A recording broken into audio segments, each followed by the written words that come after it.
या infertility. Actually मैं जो शुरुआत कर रहा हूँ वो ऐसे कर रहा हूँ कि एक तो जो गायनिक डिसऑर्डर्स होते हैं वो, और जो मेल डिसऑर्डर्स हैं उन पर बात करेंगे एक एक करके। शुरुआत जो है वो बंधत्व से कर रहे हैं।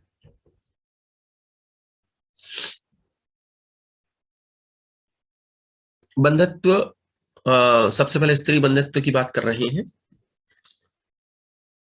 बंधत्व क्या है कि गर्भ का धारण ना होना, परंतु क्या मात्र गर्भ का धारण ना होना बंधत्व है, या इसके स्पेक्ट्रम में, या इसके ऑरा में, या इसके क्षेत्र में कई कई चीजें आती हैं। गर्भ धारण होकर गर्भ स्राव हो गया, it also comes under the गर्भ बंध्यत्व। गर्भ स्थिरता के बाद गर्भपात, गर्भ का धारण न होना, गर्भ धारण होकर गर्भ स्त्राव। तो जो गर्भ स्त्राव है वह तीसरे या थर्ड या फोर्थ मंथ में होता है, और उसके पश्चात गर्भ जो है वह स्थिरता को प्राप्त हो जाता है, तो 5वें या 6वें महीने में गर्भपात की स्थिति उत्पन्न होती है। इस अवस्था को भी बंध्यत्व के अंतर्गत रखा जाता है। 7वें महीने के बाद मृत गर्भ या लीन गर्भ उत्पन्न हो, यह भी बंध्यत्व की स्थिति मानी जाती है।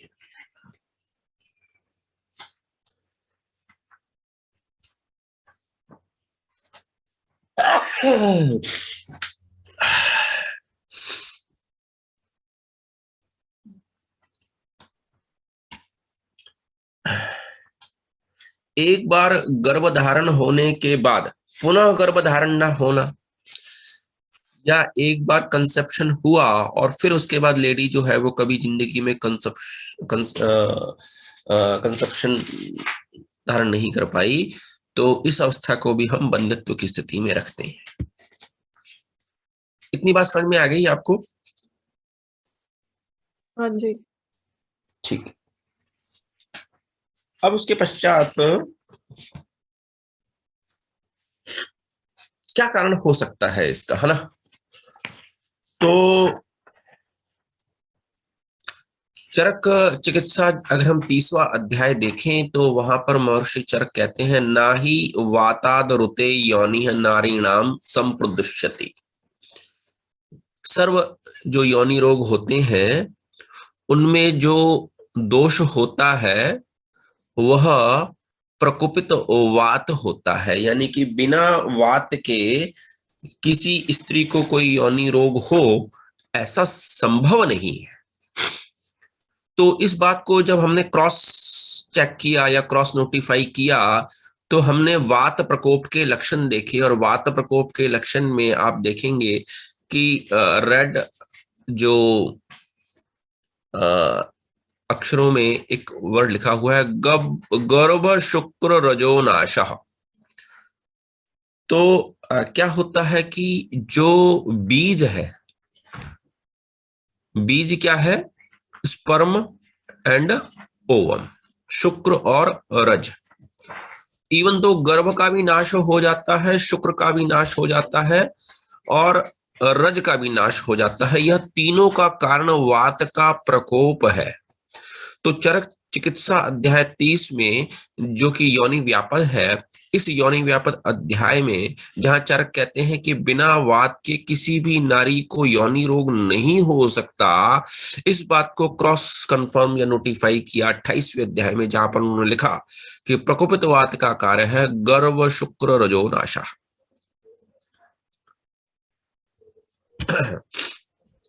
अब उसके पश्चात जब एक बात हमारी समझ में आ गई कि भाई ठीक है कि जब बंधत्व की बात आए या योनि रोग की बात आए तो we have to take care of vata. ये बात मेरे दिमाग में बैठ जानी चाहिए।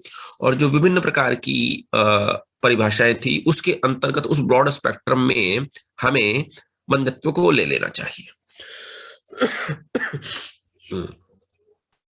अब अगर हम ये देखें तो योनि व्यापक जो अध्याय है वहां पर क्योंकि अगर हम हेतु को लेना चाहेंगे तो हेतुवात हो गया, वात के बिना योनि व्यापद नहीं होता, ये हो गया। तो योनि व्यापद के कारण क्या है, तो वहां पर लिखा हुआ है मिथ्याचारेण तः स्त्रीणाम प्रदुष्टेन आर्तवेन च जायन्ते बीज दोषात् च देवात् च शृणुत पृथकः।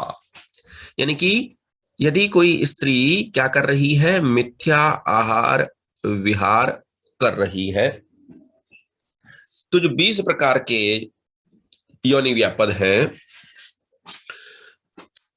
वह उसके लिए क्या हो जाती है, प्रोन हो जाती है। मिथ्याचारेण त स्त्रीणाम प्रदुष्टेन आर्तवेन च, प्रदुष्ट दुष्ट आर्तव।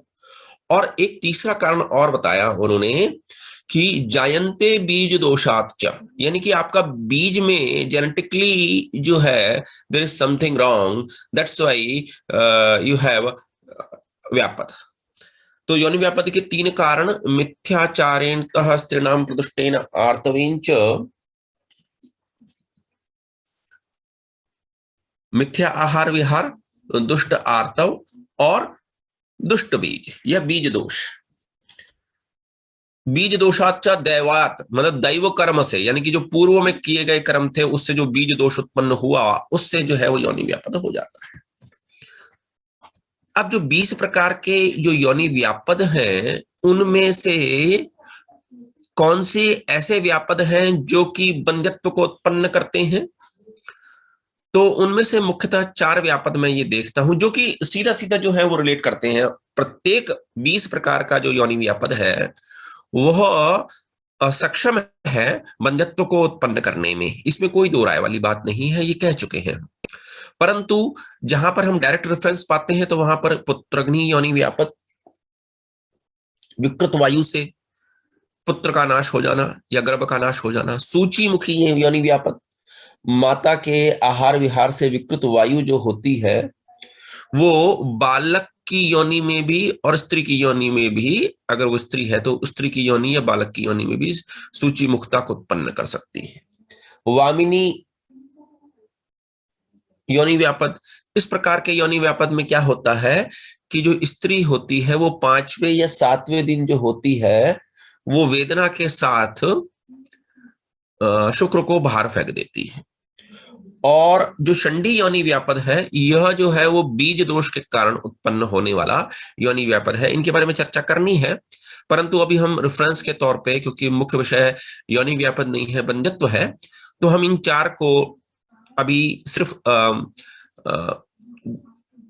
लेकर चलेंगे कि भाई पुत्रग्नि, सूचीमुखी और वामिनी और षंडी योनि व्यापद जो है वह बंध्यत्व, उसमें बंध्यत्व रहता है। इसके अलावा धूम्रपान, स्त्रोतोरोध की अवस्था यानी कि योनि अर्श, मानसिक विकृति, धूम्रपान, अम्लपेय, वय, वजन और ऋतुकाल अनियमितता भी जो होती है वह कारण बनती है किसका कारण बनती है, वह बंध्यत्व का। उसके पश्चात हमें एक सूत्र पढ़ाया गया, ध्रुव चतुर्नाम सानिध्याद गर्भ स्याद विधि पूर्वक, यानी कि विधि पूर्वक गर्भ उत्पन्न हो इसके लिए हमें 4 चीजें चाहिए, ऋतु, क्षेत्र, अंबु व बीज। जिस प्रकार से किसी खेत में उचित ऋतु आने पर, जल दिए जाने पर और बीज दिए जाने पर अंकुर की उत्पत्ति होती है, इसी उपमा को लेते हुए वो ये कहते हैं कि यदि किसी स्त्री का क्षेत्र, और वो जो क्षेत्र है वह संपूर्ण शरीर भी हो सकता है और गर्भाशय भी हो सकता है, और ऋतु सही हो बीज जो है अंबु यानी कि रस सही हो और बीज सही हो, यानी कि शुक्र और आर्तव जो है वो ठीक हो, तो गर्भ जो है वह विधि पूर्वक निरापद स्थिति में उत्पन्न होता है। तो अब अगर हम ऋतु के बारे में देखें तो जो ऋतु है उस प्रत्येक स्त्री जो है वह जननी कही गई है ना, वह जननी है।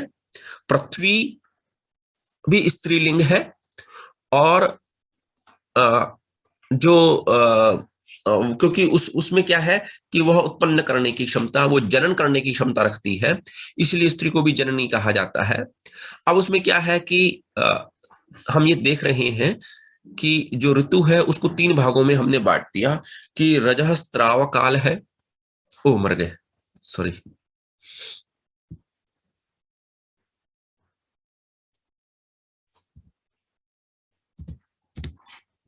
तीन से 5 दिन रहता है। ऋतु काल जो है वो 12 से 16 दिन रहता है और जो ऋतु व्यतीत काल है वह 9 से 13 दिन रहता है। इन 3 कालों को क्रमशः हम जो रजस्राव काल है उसको वात के अंतर्गत, ऋतु काल को जो कि 12 या 16 दिन का है उसको पित्त के अंतर्गत, और जो ऋतु व्यतीत काल है उसको कफ के अंतर्गत रखते हैं, ये समझना चाहिए। यानी कि जब रजः स्त्राव हो रहा है तो यह जो स्त्राव है, यह जो आर्तव का निर्हरण है, यह जो ये बाह्य पुष्प का निर्हरण है, यह मुख्य वात और वात में भी अपान वायु के क्षेत्र के अंतर्गत आता है। ऋतुकाल जहां पर की जो है बीज का निर्माण यानी कि अंतः पुष्प के निर्माण की प्रक्रिया भी होती है, तो किसी भी चीज के निर्माण की प्रक्रिया या पोषण की प्रक्रिया या आर्तव जो है उसको पुनः अंतः पुष्प और बहिः पुष्प, तो आर्तव जो उष्णेय है तो उसमें उसके निर्माण की क्रिया को जो है वह पित्त देखता है, और जब ऋतु व्यतीत हो जाती है तो वह कफ की अवस्था मानी जाती है। इसके पश्चात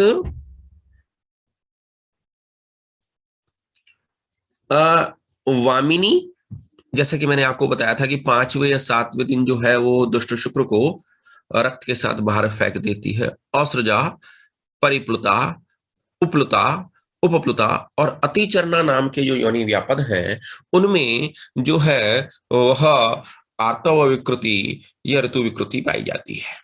इस बात को हमें ध्यान में रखना चाहिए। पुनः मैं आपसे एक बार ये कहूंगा कि अभी हम वामिनी, असृजा या असृक्तर, परिप्लुता या उपप्लुता या अतिचरना के बारे में हम सिर्फ इसको संदर्भ को ग्रहण कर लेंगे और ये याद रखेंगे, और कालांतर में आने वाले में जब मुख्य विषय आ जाएगा तब इस पर चर्चा करेंगे। उसके पश्चात क्षेत्र है, तो मनुस्मृति में लिखा हुआ है क्षेत्र भूता स्मृता नारी, है ना। क्षेत्र भूता यानी कि गर्भाशय, जिसमें वो गर्भाशय ऐसी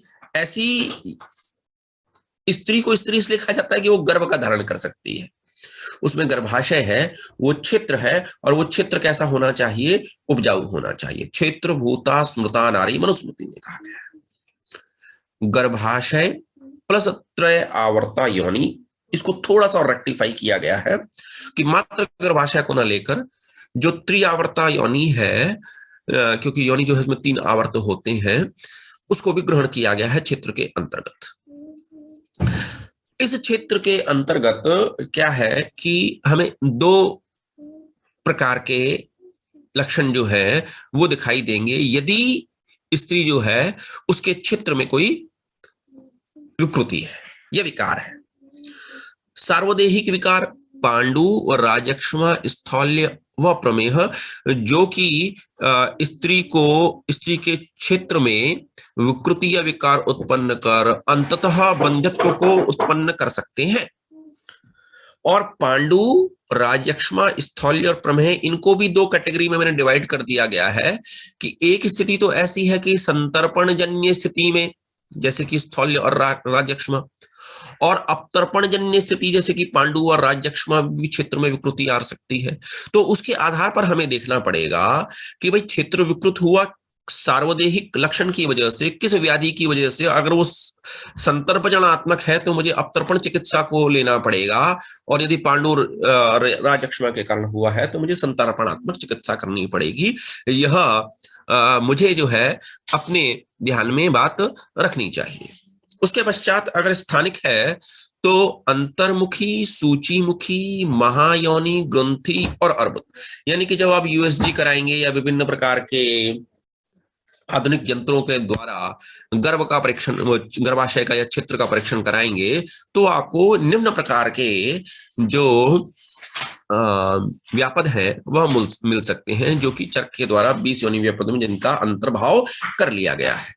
अंतर्मुखी, सूचीमुखी, महायोनि, ग्रंथि और अर्बुद, इसको भी हम क्या कर लेंगे, एक बार आत्मसात करेंगे मात्र नाम के रूप में, और उसके पश्चात जो है जब हम इसको विस्तार पूर्वक ले जाएंगे तब इसका अध्ययन करेंगे। इसके बाद आता है अंबु घटक। अब अंबु जो है उसको, ये जो है ये रस है,